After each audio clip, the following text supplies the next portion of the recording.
إن الحمد لله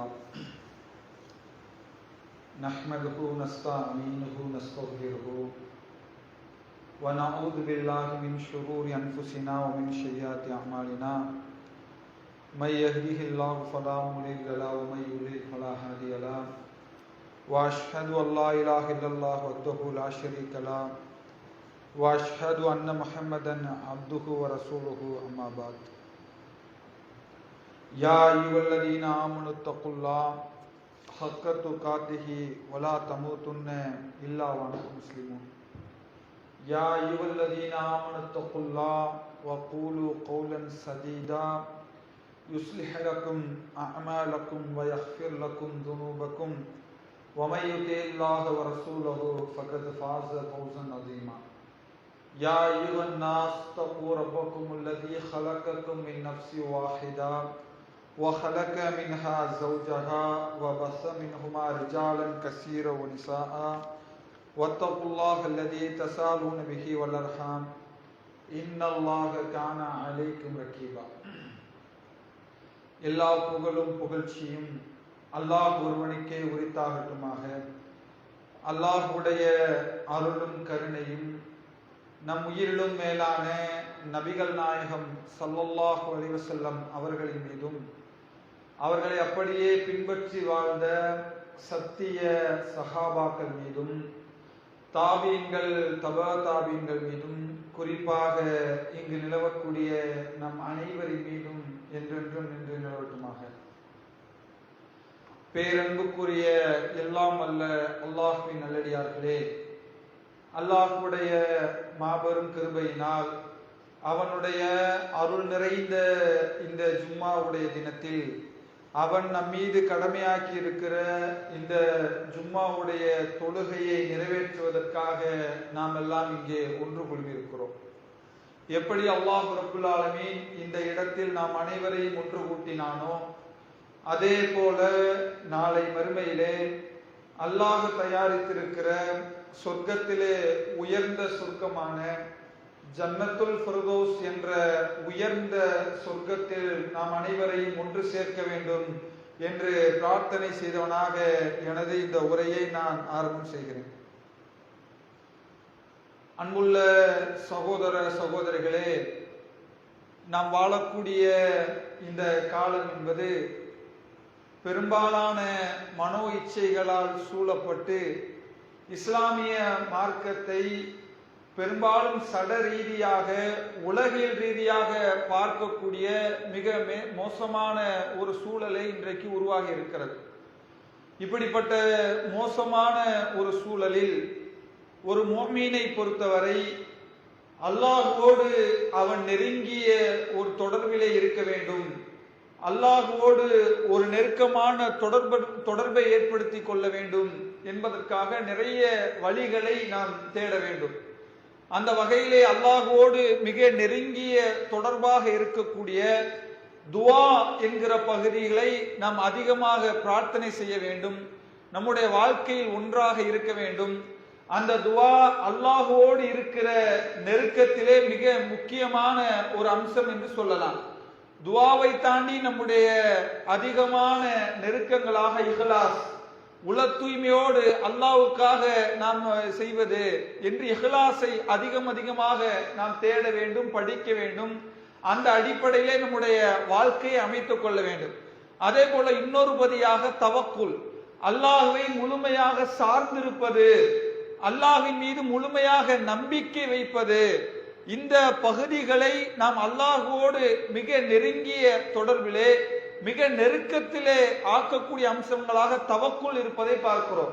அதே போல அல்லாஹ் மீது வைத்திருக்கிற கலா கதிர், அல்லாஹ் நமக்கு எந்த ஒன்றை கொடுத்தானோ அந்த ஒன்றிலே திருப்தி கொள்வது, அதை ஏற்றுக்கொள்வது, அதிலே பொறுமையாக இருப்பது என்று சொல்லி இந்த 4 அம்சங்களும் அல்லாஹ்வோடு நாம் நெருங்குவதற்கு, அல்லாஹ்வோடு உண்மையான தொடர்பை ஏற்படுத்திக் கொள்வதற்கு மிக நெருக்கமான அம்சங்களாக இஸ்லாமிய மார்க்கம் சொல்லி இருப்பதை பார்க்கிறோம். அந்த வகையிலே அன்புள்ள சகோதரர்களே, இன்றைய இந்த ஜும்மா உரையின் மூலமாக அல்லாஹ் அடியார்களோடு எவ்வளவு நெருக்கமாக இருக்கிறான் என்பதை அறிந்து கொள்ளக்கூடிய ஒரு சில செய்திகளை இந்த இடத்திலே நான் குறிப்பிடுகிறேன். அன்புள்ள சகோதரர்களே, அல்லாஹ் ஒரு அடியார்களோடு இருக்கக்கூடிய அந்த நெருக்கம் இருக்கிறது. அந்த நெருக்கம் என்பது சாதாரண மக்களுக்கு அந்த நெருக்கத்தை அல்லாஹ் தந்துவிட மாட்டான். சாதாரண மக்களால் அல்லாஹ்வோடு அப்படியான நெருக்கத்தை அடைந்து விட முடியாது. அல்லாஹ் சில அடியார்களுக்கு இருக்கக்கூடிய நெருக்கம் இருக்கிறது. அந்த அடியார்களை பற்றி அல்லாஹ் திருமறை குர்ஆனிலே சொல்லி காட்டுகிறான். நபிகள் நாயகம் ஸல்லல்லாஹு அலைஹி வஸல்லம் அவர்கள் அந்த சில பண்புகளை சொல்லுகிறார்கள். அந்த செய்திகளை எல்லாம் நாம் படிக்கிற பொழுது அல்லாஹ் அடியார்களோடு எப்படி நெருக்கமாக இருக்கிறான், எந்த இடத்திலே அல்லாஹ் அந்த அடியார்களை வைத்து பார்க்கிறான், எப்படி அந்த அடியார்களிடத்திலே அல்லாஹ் உண்மையாக நடந்து கொள்ளுகிறான் என்ற செய்திகளை நாம் அறிந்து கொள்வதன் மூலமாக, என்ற செய்திகளை நாம் படிப்பினை பெறுவதன் மூலமாக நாம் அந்த இடத்திலே அல்லாஹ்வோடு இருக்கிறோமா, அப்படி அல்லாஹ்வோடு உண்மையாக நடந்து கொள்கிறோமா, அந்த இடத்திலே அல்லாஹ்வை வைத்து பார்க்கிறோமா, அந்த இடத்திலே அல்லாஹ் நம்மை வைத்து பார்க்கிறானா என்பதை இந்த செய்திகளின் மூலமாக நாம் புரிந்து கொள்ள முடியும். அன்புள்ள சகோதரர்களே, அப்படியான 3 செய்திகளை முதலிலே இந்த இடத்திலே நான் நினைவுபடுத்துகிறேன். நபிகள் நாயகம் ஸல்லல்லாஹு அலைஹி வஸல்லம் அவர்கள் சொன்னார்கள், உங்களிலே ஒரு சில கூட்டத்தார்கள் இருக்கிறார்கள், பரட்டை தலையுடைய அவர்கள் உங்கள் வீட்டின் வாசலின் கதவை தட்டினால் நீங்கள் கதவை கூட திறக்க மாட்டீர்கள். அப்படிப்பட்ட சில கூட்டத்தார்கள் உங்களிடத்தில் இருக்கிறார்கள். அவர்களை பற்றி அல்லாஹ்வுடைய தூதர் சொன்னார்கள், அவர்கள் அல்லாஹ்வின் மீது ஆணையிட்டு இது நடக்க வேண்டும் என்று அல்லாஹ்வின் மீது ஆணையிட்டால் அதை அல்லாஹ் அப்படியே நடத்தி காட்டுவான் என்று சொன்னார்கள். அன்புள்ள சகோதரர்களை, சிந்தித்து பாருங்கள், எப்படிப்பட்டவர்கள், நம்முடைய பார்வையிலே அற்பமானவர்கள். அவர்கள் யாசகம் கேட்டு நம்முடைய வீட்டின் கதவை தட்டினால் கதவை கூட திறக்க மாட்டீர்கள், அப்படி உங்கள் பார்வையிலே அற்பமானவர்கள். ஆனால் அவர்கள் அல்லாஹ்வின் மீது ஆணையிட்டு இது நடக்க வேண்டும் என்று சொன்னால் அல்லாஹ் அதை நடத்தி காட்டுவான் என்று சொன்னார்கள். அதே போல நபிகள் நாயகம் ஸல்லல்லாஹு அலைஹி வஸல்லம் அவர்கள் இன்னொரு செய்தியிலே சொன்னார்கள், சொர்க்கத்துக்கு உரியவர்கள் யார் தெரியுமா என்று சொல்லிவிட்டு உங்களிலே பலகீனமானவர்கள் அவர்கள். 2வது கூட்டத்தாரை சொன்னார்கள், பலகீனத்திலும் பலகீனமானவர்கள் என்று சொன்னார்கள். 3வது ஒரு கூட்டத்தாரை சொன்னார்கள், அவர்கள் அல்லாஹ்வின் மீது ஆணையிட்டால், அல்லாஹ்வின் மீது சத்தியம் செய்தால் அந்த சத்தியத்தை அல்லாஹ் நிறைவேற்றியே தீர்வான் என்று சொன்னார்கள். 3வது ஒரு செய்தியிலே நபிகள் நாயகம் ஸல்லல்லாஹு அலைஹி வஸல்லம் அவர்கள் சொன்னார்கள், ஒரு வழக்கு அல்லாஹ்வுடைய தூதரிடத்திலே வருகிறது. ஒருவருக்கு பல் உடைக்கப்பட்டிருக்கிறது. இன்னொருத்தர் பல் உடைக்கப்பட்டா என்ன, யார் பல் உடைத்தாரோ அவருக்கு பல் உடைக்கப்பட வேண்டும். அல்லாஹ்வுடைய தூதர் வழக்க விசாரிக்கிறாங்க. அப்ப தீர்ப்பை சொல்லுகிறார்கள், அவருக்கு பல் உடைக்கப்படணும். உடனே அந்த தரப்பில் இருக்கிற ஒருவர் சொல்லுகிறார், அல்லாஹ்வின் மீது ஆணையாக இவருக்கு பல் உடைக்கப்படாது என்று 3 முறை அல்லாஹ்வின் மீது சத்தியம் இடுகிறார். இவர் செய்த சத்தியத்தை பார்த்து பாதிக்கப்பட்ட தரப்பில இருந்தாரே அவர் சொல்லுகிறார், அல்லாஹ்வின் தூதரே, நாங்கள் அவரை மன்னித்து விடுகிறோம், அவருக்காக நாங்கள் நஷ்ட ஈடை பெற்று விடுகிறோம் என்று பாதிக்கப்பட்ட இடத்திலே இருக்கக்கூடியவர் தன்னுடைய நிலையை மாற்றிக் கொள்ளுகிறார். அப்போது நபிகள் நாயகம் ஸல்லல்லாஹு அலைஹி வஸல்லம் அவர்கள் சொன்னார்கள், அல்லாஹ்வின் மீது ஆணையாக அவர் சொன்னாரே, அந்த சத்தியத்தை அல்லாஹ் உண்மைப்படுத்தி விட்டான். அன்புள்ள சகோதரர்களை சிந்தித்து பாருங்கள். அல்லாஹ்வுக்கும் அந்த அடியார்களுக்கும் உள்ள தொடர்பு, அல்லாஹ் அந்த அடியார்களை எவ்வளவு நெருக்கத்திலே வைத்து பார்க்கிறான் என்பதை இந்த 3 செய்திகளின் மூலமாக நாம் அறிந்து கொள்ள முடியும். அந்த 3 செய்திகளிலே அல்லாஹ்வுடைய தூதர் சொன்ன வார்த்தை, லா அக்ஸமல்லாஹி அபர்ரா, அல்லாஹ்வின் மீது ஆணையிட்டால் அல்லாஹ் அதை நிறைவேற்றுவான் என்று சொன்னார்கள். நல்ல மனிதர்கள் செய்யக்கூடிய சத்தியம் இருக்கிறதே அன்புள்ள சகோதரர்களே, அல்லாஹ் அதை கட்டாயமாக நிறைவேற்றுவான். நல்ல மனிதர்களுடைய வாயிலிருந்து வரக்கூடிய வார்த்தைகள் இருக்கிறதே, அந்த வார்த்தைக்கு அல்லாஹ் ரப்பல் ஆலமீன் உண்மைப்படுத்துவான்.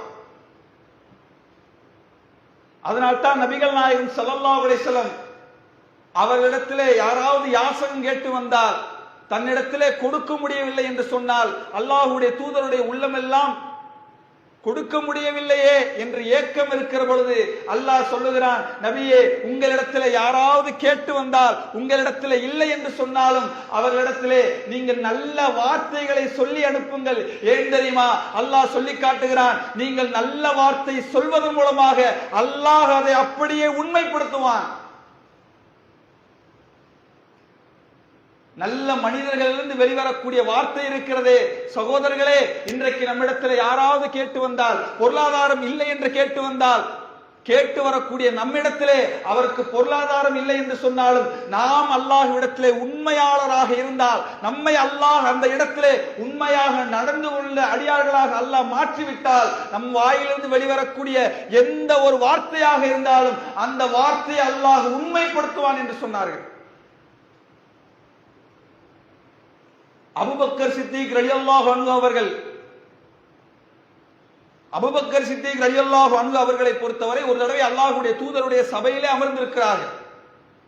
அப்ப ஒரு கனவுக்கான விளக்கத்தை கேட்கிற பொழுது அபூபக்கர் சித்திக் ரலியல்லாஹு அவர்கள் சொன்னார்கள், அல்லாஹ்வின் தூதரே, இந்த கனவுக்கான விளக்கத்தை நான் சொல்லுகிறேன் என்று சொல்லி அந்த கனவுக்கான விளக்கத்தை அபூபக்கர் சித்திக் ரலியல்லாஹு அவர்கள் சொன்னார்கள். சொல்லிட்டு அல்லாஹ்வுடைய தூதரிடத்தில் கேட்டார்கள், அல்லாஹ்வுடைய தூதரே, இந்த கனவு நான் சொன்ன அந்த விளக்கம் சரிதானா என்று கேட்டார்கள். அல்லாஹ்வுடைய தூதர் சொன்னார்கள், நீங்கள் சொல்வதிலே சிலது சரியாக இருக்கிறது, சிலது தவறாக இருக்கிறது என்று சொன்ன பொழுது அபூபக்கர் சித்திக் ரலியல்லாஹு அவர்கள், அல்லாஹ்வின் மீது சத்தியமாக இந்த கனவுக்கான நீங்கள் விளக்கத்தை என்னிடத்தில் நீங்கள் சொல்ல வேண்டும் என்று அபூபக்கர் சித்திக் ரலியல்லாஹு அவர்கள் சத்தியம் செய்த பொழுது அல்லாஹ்வுடைய தூதர் சொன்னார்கள், அபூபக்கரே, அப்படி நீங்கள் சத்தியம் செய்யாதீர்கள் என்று தடுத்தார்கள்.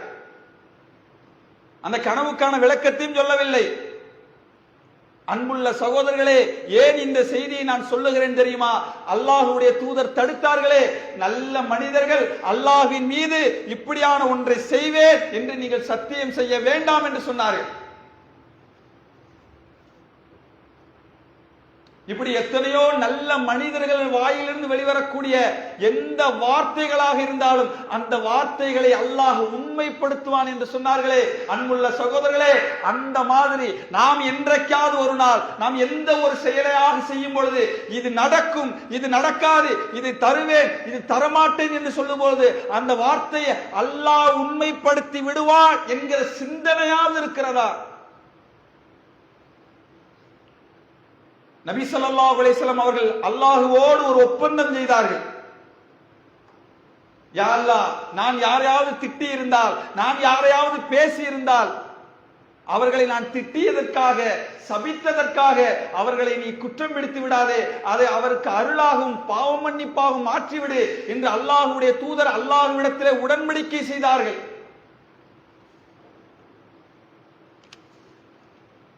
உம்மு சுலைம் ரலியல்லாஹு அன்ஹா வீட்டுக்கு அல்லாஹ்வுடைய தூதர் சொல்லுகிறார்கள், அங்கே இருக்கக்கூடிய ஒரு அனாதை பெண்ணிடத்திலே ஒரு கடுமையான வார்த்தையை அல்லாஹ்வுடைய தூதர் சொல்லுகிறார்கள். சொல்லிட்டு வீட்டுக்கு வந்துடுறாங்க. உம்மு சுலைம் ரலியல்லாஹு அவர்கள் வேகமாக நபி ஸல்லல்லாஹு அலைஹி வஸல்லம் அவரிடத்தில் வருகிறார்கள். வந்து சொன்னார்கள், அல்லாஹ்வுடைய தூதரே, இப்படி அந்த பெண் விஷயத்திலே நீங்கள் ஒரு வார்த்தையை சொல்லிவிட்டீர்களே என்று சொன்ன பொழுது உம்மு சுலைம் ரலியல்லாஹு அவர்களை பார்த்து அல்லாஹ்வுடைய தூதர் சொன்னார்கள், உம்மு சுலைம் அவர்களே, உங்களுக்கு தெரியாதா, நான் அல்லாஹ்விடத்திலே ஒரு ஒப்பந்தம் செய்திருக்கிறேன். நான் யாரையாவது திட்டினால், நான் யாரையாவது பேசினால் அவர்களுக்கு அல்லாஹ் அருளாகவே மன்னிப்பாகவே அல்லாஹ் ஆக்கி தருவார் என்று நான் ஒப்பந்தம் செய்திருக்கிறேன், உங்களுக்கு தெரியாதா என்று கேட்டார்கள். அல்லாஹ்வோடு இருக்கிற நெருக்கம், அல்லாஹ்வோடு இருக்கிற ஒப்பந்தம், அன்புள்ள சகோதரர்களே, அப்படி நாம் இன்றைக்கு உலகத்திலே யாராவது சபிக்கிறோம், யாரையாவது பேசுகிறோம், நம்முடைய உள்ளத்திலே ஒருவேளை அல்லாஹ் உண்மைப்படுத்தி விடுவானோ என்பதற்காக, உண்மைப்படுத்தலாம் என்பதை பற்றியாவது சிந்தித்திருப்போமா? நாம் பல பேரை சபிக்கிறோம், பல துஆக்களை கேட்கிறோம். கேட்கிற மனநிலையே எப்படி இருக்கிறது தெரியுமா? நான் ஒருவரை சபித்தால் நடக்க போகிறதா, நான் அல்லாஹ்விடத்தில் கேட்டால் நடக்க போகிறதா? சில பேரை சபிக்கும் பொழுது அது அப்படியே அவர் ஆக வேண்டும் என்ற நோக்கத்திலே சபிப்போம். ஆனால் அல்லாஹ்வுடைய தூதர் நான் ஏதோ ஆத்திரப்பட்டு கோபப்பட்டு அவரிடத்திலே சொன்னால் கூட அல்லாஹ் அதை ரஹமத்தாக அருளாக மாற்றிவிடு என்று அல்லாஹ்வுடைய தூதர் அல்லாஹ்விடத்திலே ஒப்பந்தம் செய்திருக்கிறார்கள் என்று சொன்னால், அன்புள்ள சகோதரர்களே, அல்லாஹ் அந்த அடியார்களிடத்திலே எப்படிப்பட்ட நெருக்கத்திலே இருந்திருக்கிறார். அதனால்தான் நபிகள் நாயகம் ஸல்லல்லாஹு அலைஹி வஸல்லம் அவர்கள் சொன்னார்கள், மறுமை நாள் நெருங்குகிற பொழுது ஒரு முஃமினுடைய கனவு பொய்யாகாது என்று சொன்னார்கள். மூமின் கண்ட எந்த கனவாக இருந்தாலும் அல்லாஹ் அதை பொய்ப்படுத்த மாட்டான் என்று சொன்னார்கள். அன்புள்ள சகோதரர், இன்றைக்கு எத்தனை கனவு நமக்கு உண்மையாக நாம் கண்ட கனவை உண்மைப்படுத்தக்கூடிய வகையிலே எத்தனை கனவை காண்கிறோம். அன்புள்ள சகோதரர்களே, சிந்தித்து பாருங்கள், நாம் உண்மையாளர்களா என்று சிந்தித்து பாருங்கள். அந்த செய்தியை சொல்லிவிட்டு அடுத்ததாக அல்லாஹ்வுடைய தூதர் சொன்னார்கள், யாருக்கு அல்லாஹ் அதை உண்மைப்படுத்துவான் தெரியுமா? யார் தங்களுடைய பேச்சிலே உண்மையாளராக இருக்கிறார்களோ, மக்களிடத்திலே உண்மை பேசுகிறார்களோ, உண்மையாக நடந்து கொள்கிறார்களோ, அவர்களுக்கு அல்லாஹ் உண்மையான கனவை கொடுப்பான். அதை அல்லாஹ் ரப்புல் ஆலமீன் அதை நிறைவேற்றி தருவான்.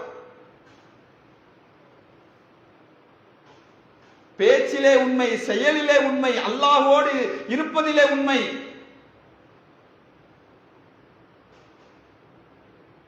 அதனால்தான் நபி ஸல்லல்லாஹு அலைஹி வஸல்லம் அவர்கள் சொன்னார்கள், அல்லாஹ் சொல்லுகிறானாம், என்னுடைய அடியான் என்னை எப்படி நினைக்கிறானோ அந்த அடிப்படையிலே அவனோடு நான் நடந்து கொள்வேன். அவன் என்னை தனிமையிலே நினைத்தால் நான் தனிமையிலே அவனை நினைவுபடுத்துவேன். அவன் கூட்டத்திலே என்னை நினைவுபடுத்தினால் நான் அவனை கூட்டத்திலே நினைவுபடுத்துவேன். அன்புள்ள சகோதரர்களே, அல்லாஹ்வோடு இருக்கிற நெருக்கம், அல்லாஹ்வை பற்றியான நினைப்பு, அல்லாஹ்வை பற்றியான பயம், அல்லாஹ்வை பற்றியான சிந்தனை, அல்லாஹ்விடத்திலே இருக்க வேண்டிய நெருக்கமான தொடர்பு. இன்றைக்கு அந்த தொடர்பு நமக்கு எப்படி இருக்கிறது தெரியுமா? எதுவும் இல்லாத நேரத்திலே அல்லாஹ்வின் மீது அளவு கடந்த நம்பிக்கை, அப்படிப்பட்ட ஒரு தவக்குல் ஒன்றும் இருந்திருக்காது. ஆனால் ஒரு கட்டத்துக்கு மேலாக அல்லாஹ் நமக்கு வாரி வழங்கி இருப்பான். அந்த தவக்குல் எப்படி மாறும் என்று கேட்டால், எதுவரை அல்லாஹ்வின் மீது வைத்திருந்தோமோ அந்த தவக்குலை விட்டு எந்த காரணத்தின் மூலமாக அல்லாஹ் கொடுத்தானோ அந்த பொருளாதாரத்தை, அந்த வியாபாரத்திலே மூழ்கி அல்லாஹ்வின் மீது இருக்கிற தவக்குல் கொஞ்சம் கொஞ்சமாக குறைந்து போகக்கூடிய காட்சிகளை பார்க்கிறோம். அன்புள்ள சகோதரர்களே, அந்த தவக்குல் உங்களை அல்லாஹ்வோடு நெருக்க வைக்கும். அந்த நெருக்கத்தில் இருப்பை அது உணர்த்தும். நபி ஸல்லல்லாஹு அலைஹி வஸல்லம் அவர்கள் சொன்னார்கள், யாருக்கு அல்லாஹ் நன்மையை நாடுகிறானோ அவர்களை அல்லாஹ் சோதனைக்கு உண்டாக்குகிறான். நாம் அல்லாஹ்வோடு மிக தூரமான இடத்திலே, அல்லாஹ்வோடு மிக விலகி இருக்கிற இடம் என்ன என்று பார்த்தால் சோதனை தான். அன்புள்ள சகோதரர்களே, இந்த உலகத்தில் அல்லாஹ் உங்களை நேசிக்க வேண்டுமா? இந்த உலகத்தில் அல்லாஹ் உங்களை தேர்ந்தெடுக்க வேண்டுமா? இந்த உலகத்தில் அல்லாஹ் உங்களை கண்ணியப்படுத்த வேண்டுமா? இந்த உலகத்திலே அல்லாஹ் நரகத்திலிருந்து அல்லாஹ் பாதுகாக்க வேண்டுமா? அதற்கு அல்லாஹ் இந்த உலகத்திலே நமக்கு சுண்ணாவாக ஆக்கி இருப்பதே இந்த உலகத்திலே நமக்கு கொடுக்கப்பட்ட சோதனை தான். அது பொருளாதாரமாக இருந்தாலும், ஆரோக்கியமாக இருந்தாலும், எந்த சோதனைகளாக இருந்தாலும் அந்த சோதனையின் மூலம் மூலமாக அல்லாஹ் நம்மை நெருக்கத்திலே அழைக்கிறான்.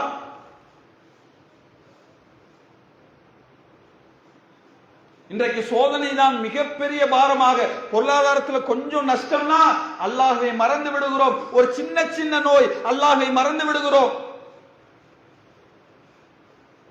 அன்புள்ள சகோதரர்களே, அய்யூப் அலைஹிஸ்ஸலாம் அவருடைய வரலாற்றை பற்றி அல்லாஹ் திருமறை குர்ஆனிலே சொல்லி காட்டுகிறான். அல்லாஹ்வால் தேர்ந்தெடுக்கப்பட்ட நபி, ஒரு சமுதாயத்தை நேர்வழிக்காக அல்லாஹ் தேர்ந்தெடுக்கப்பட்ட ஒரு நபியை அல்லாஹ் நோயை நபி அய்யூப் அலைஹிஸ்ஸலாம் அவர்களுக்கு கொடுக்கிறான். நீண்ட ஆண்டுகளுக்கு கொடுக்கிறான். படுத்த படுக்கையிலே நபி அய்யூப் அலைஹிஸ்ஸலாம் அவர்கள் இருந்தார்கள்.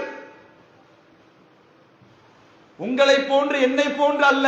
அல்லாஹ் பொருளாதாரத்தை கூட கொடுத்து விடலாம், ஆனால் ஆரோக்கியம் இருக்கிறதே அன்புள்ள சகோதரர்களே மிகப்பெரிய நியமத். உலகத்திலே இன்றைக்கு நோயாளியாக இருக்கிற, மிகப்பெரிய நோயை கொடுக்கிற, எத்தனை லட்சங்களையும் எத்தனை கோடிகளையும் கொட்டி கொடுத்த அந்த நோயை தீர்ப்பதற்கு தயாராக இருக்கிறார்கள். சில நோய்களை கோடிகளால் விலை கொடுத்து வாங்க முடியாது. அப்படிப்பட்ட நோய் நபி அய்யூப் அலைஹிஸ்ஸலாம் அவர்களுக்கு வருகிறது. அன்புள்ள சகோதரர்களே, அல்லாஹ்வால் தேர்ந்தெடுக்கப்பட்ட ஒரு நபி அல்லாஹ் வைக்கிறான். நபி அய்யூப் அலைஹிஸ்ஸலாம் அவர்களுக்கு நோய் என்ற சோதனையை தருகிறான். அல்லாஹ்விடத்தில் கேட்டார்கள், யா அல்லாஹ், என்னை ஷைத்தான் தீண்டி விட்டான், கிருபையாளனுக்கெல்லாம் கிருபையாளனே, நீதான் நோயை குணப்படுத்த வேண்டும் என்று நபி அய்யூப் அலைஹிஸ்ஸலாம் அவர்கள் கேட்டார்களே. அன்புள்ள சகோதரர்களே, அல்லாஹ்வால் நேசித்திருக்கிற, அல்லாஹ்வால் தேர்ந்தெடுக்கப்பட்ட நபி அய்யூப் அலைஹிஸ்ஸலாம் இத்தனை ஆண்டுகள் நோயின் மூலமாக கஷ்டப்பட்டார்கள் என்று சொன்னால், அன்புள்ள சகோதரர்களே, அது கஷ்டம் அல்ல, அது இழப்பு அல்ல, உலகத்திலே அவருக்கு கொடுக்கக்கூடிய நெருக்கடி அல்ல, அவரை அல்லாஹ் தேர்ந்தெடுப்பதற்கான வாய்ப்பு அது. அல்லாஹ் அவரை நெருங்குவதற்கான வாய்ப்பு அது. அல்லாஹ் அவரை நேசிப்பதற்கான வாய்ப்பு அது.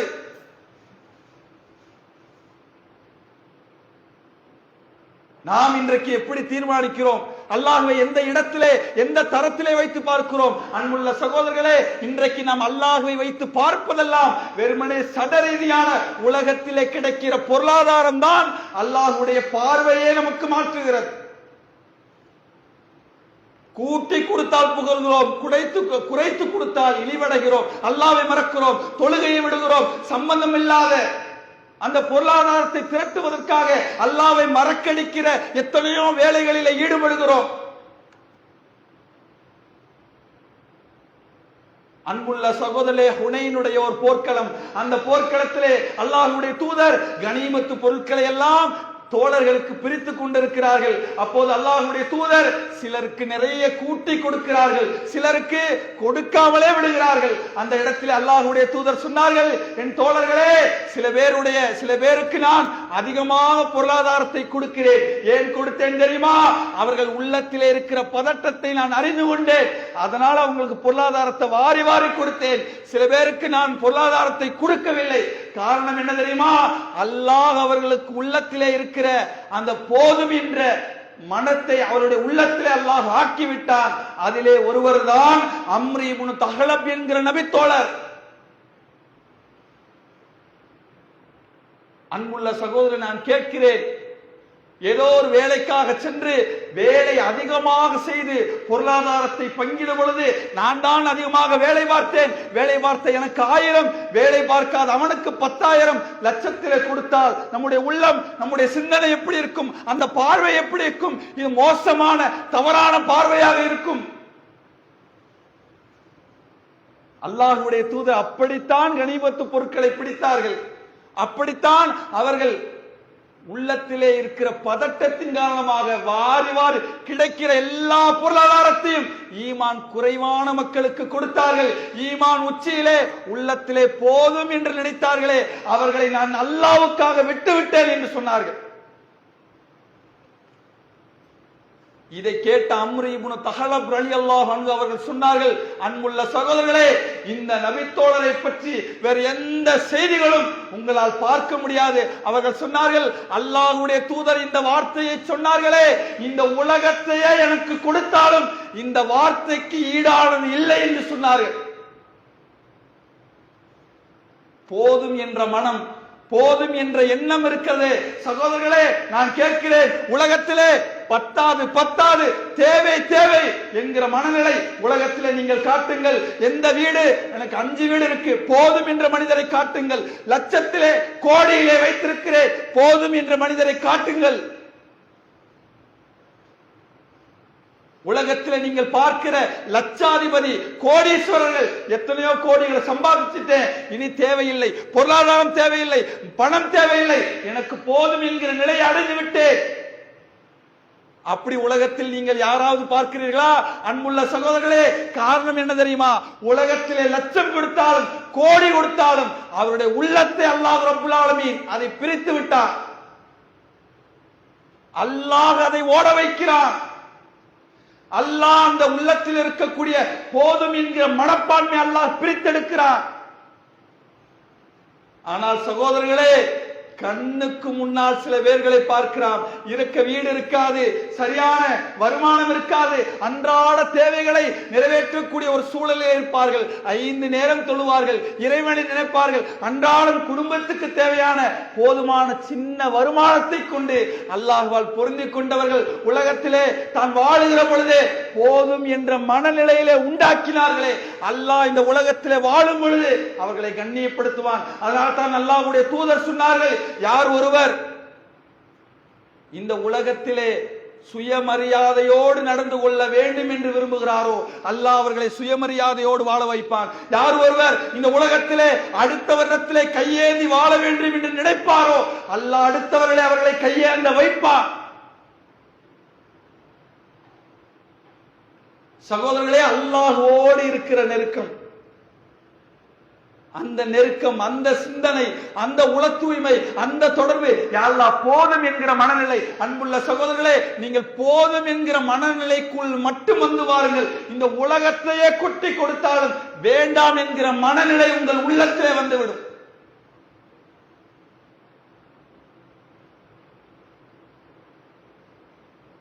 நம்முடைய பேச்சிலே அல்லாஹ் எவ்வளவு உண்மைப்படுத்துகிறான்.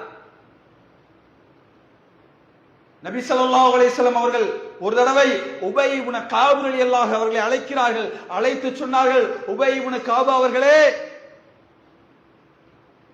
லம் யகுனுல்லதீன கஃபரு என்கிற சூராவை நீங்கள் ஓதி காட்டும்படி அல்லாஹ் என்னிடத்திலே சொன்னான் என்று சொன்ன பொழுது அந்த தோழர் கேட்கிறார், அல்லாஹ்வுடைய தூதரே, என்னுடைய பெயரை அல்லாஹ் சொன்னானா என்று சொன்ன பொழுது, ஆம், உங்களுடைய பெயரை அல்லாஹ் சொன்னான். சொன்ன மாத்திரத்திலே தேம்பி தேம்பி உபய் இப்னு கஅப் ரலியல்லாஹு அவர்கள் அழ ஆரம்பித்தார்கள் என்பதை பார்க்கிறோம். அன்புள்ள சகோதரர்களே, அல்லாஹுக்கும் அவர்களுக்கும் இடையே இருந்த தொடர்பு, நான் கேட்கிறேன், அந்த தொடர்பு, நான் அல்லாஹ்விடத்திலே கையேந்தினால் அல்லாஹ் கொடுப்பான் என்கிற தொடர்பு, நான் யாரையாவது சபித்தால், யாரையாவது குற்றம் பிடித்தால் ஒருவேளை அல்லாஹ் பிடித்து விடுவான், எனவே சபிக்க மாட்டேன், எனவே திட்ட மாட்டேன், எனவே பேச மாட்டேன் என்கிற தொடர்பு, என்கிற சிந்தனை.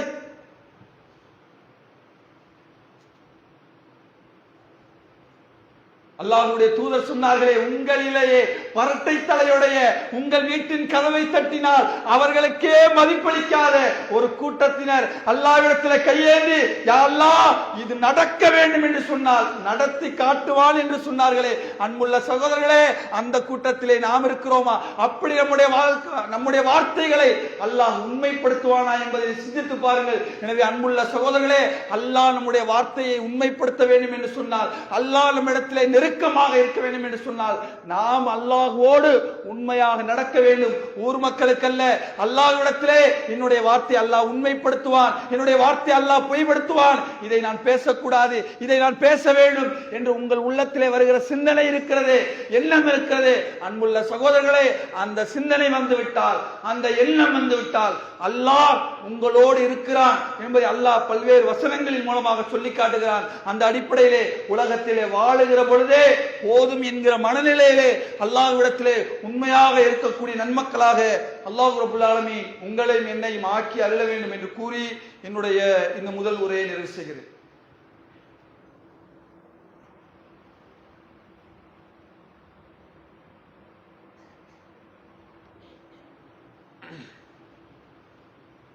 அன்புள்ள சகோதர சகோதரர்களே, அல்லாஹ் ரப்பல் ஆலமீன் சில அல்லாஹ்விடத்திலே இருக்கிற நெருக்கத்தின் காரணமாக அந்த அடியார்கள் செய்ததை அல்லாஹ் நினைவுபடுத்துகிறான். அந்த அடிப்படையிலே ஒரு கூட்டத்தினரை பற்றி அல்லாஹ் திருமறை குர்ஆனிலே சொல்லும் பொழுது, தபூக்குடைய ஒரு போர்க்களம், அந்த போர்க்களம் எப்படிப்பட்ட சூழலில் நடக்கிறது என்று கேட்டால், அந்த போர்க்களத்தை நடத்துவதற்கு அரசாங்கத்திடத்திலே பணம் இல்லை. அல்லாஹ்வுடைய தூதர் அறிவித்தார்கள், யாரிடத்திலே வாகனம் இருக்கிறதோ, யாரிடத்திலே வசதி இருக்கிறதோ அவர்கள் இந்த போர்க்களத்திலே கலந்து கொண்டால் போதும் என்று அல்லாஹ்வுடைய தூதர் அறிவித்தார்கள். உடனே நபித்தோழர்கள் அதே போல அல்லாஹ்வுடைய தூதர் அறிவித்தார்கள், நீங்கள் அல்லாஹ்வுடைய பாதையில உங்க பொருளாதாரத்தை கொடுங்க என்று சொன்னார்கள். இப்ப நிறைய நபித்தோழர்களை உமர் ரலியல்லாஹு அவர்கள் தன்னுடைய சொத்திலே பாதியை கொடுத்தார்கள். குர்ஆனில் அவர்களை பற்றி பேசல. அபூபக்கர் சித்திக் ரலியல்லாஹு அன்ஹு அவர்கள் தன் சொத்திலே முழு பகுதியை கொடுத்தார்கள். அல்லாஹ் குர்ஆன்ல பேசல. அல்லாஹ் யாரை குர்ஆனிலே பேசினான் தெரியுமா? நபியே, உங்களிடத்திலே ஒரு கூட்டம் வந்தார்களே, நபி ஸல்லல்லாஹு அலைஹி வஸல்லம் அவர்களிடத்திலே தபூக்குடைய ஒரு போர்க்களத்திலே தன்னுடைய பொருளாதாரம் இல்லை, வசதி இல்லை என்பதற்காக அல்லாஹ்வுடைய தூதரிடத்திலே வந்து கேட்டார்கள், அல்லாஹ்வுடைய தூதரே, எங்களையும் அந்த போர்க்களத்திலே அழைத்து செல்லுங்கள், எங்களிடத்தில் வசதி இல்லை, வாகனம் இல்லை, நீங்கள் கொடுத்து எங்களை அழைத்து செல்லுங்கள் என்று சொன்ன பொழுது, நபியே, அவர்களிடத்திலே சொன்னீர்களே, உங்களை அழைத்து செல்வதற்கான வாகனம் என்னிடத்திலே இல்லை என்று சொன்னீர்களே, அப்படி சொன்ன பொழுது தன்னுடைய உள்ளத்திலே துக்கத்தால் அடைத்து கண்ணீர் மல்க உங்களை விட்டு திரும்பி சென்றார்களே, நபியே, அவர்களுக்கு சொல்லுங்கள், அவர்கள் மீது எந்த குற்றமும் இல்லை. அன்புள்ள சகோதரர்களே, குர்ஆனிலே அல்லாஹ் சொல்லி காட்டுகிறான். திருமறை குர்ஆனுடைய 9வது அத்தியாயம் 91வது வசனத்திலே நீங்கள் படித்து பாருங்கள். இந்த உலகத்திலே எத்தனையோ கோடான கோடி தர்மங்களை செய்தவர்களை பற்றி அல்லாஹ் குர்ஆனிலே பேசவில்லை. யாரை பேசினான் தெரியுமா? யார் இஹ்லாஸாக, யார் உள தூய்மையோடு, யார் அல்லாஹ்வுக்காக தன்னுடைய பாதையிலே உயிரை கொடுக்க வேண்டும் என்ற நோக்கத்திலே பேசினார்களே, அவர்களை குர்ஆனிலே பேசுகிறான். அன்புள்ள சகோதரர்களே, உலகத்திலே கோடி கோடியாக கொடுத்தாலும் சரி, இஹ்லாஸ் இல்லை என்று சொன்னால் அந்த தர்மத்துக்கு மதிப்பில்லை. ஆனால் இஹ்லாஸ் என்ற பகுதி உங்களிடத்திலே வந்துவிட்டால் உங்களிடத்திலே கொடுக்க ஒன்றும் இல்லை. நீங்கள் உள்ளத்திலே நினைத்தாலே போதும். குர்ஆனிலே அதை பேசி காட்டுகிறான் என்று சொன்னால், அன்புள்ள சகோதரர்களே, அவர்களுக்கும் அல்லாஹ்வுக்கும் இருந்த தொடர்பு அந்த தொடர்பாக இருந்தது.